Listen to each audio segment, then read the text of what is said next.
Бүгінімізде Dumplings Limebox ашатын боламын. Мен, бастама Limebox'ымды ашатын боламын.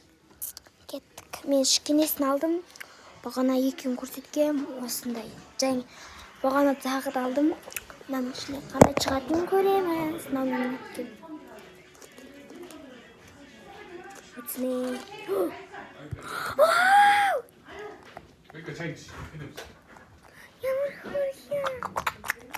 Мынандай шықты. Бағана сары шыққан, маған жасыл шықты.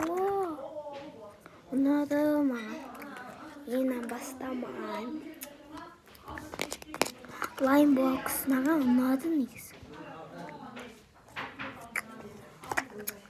Негізі бар ғой, бұның маған секрет шыққан ұнайды деген сөз болып тұр.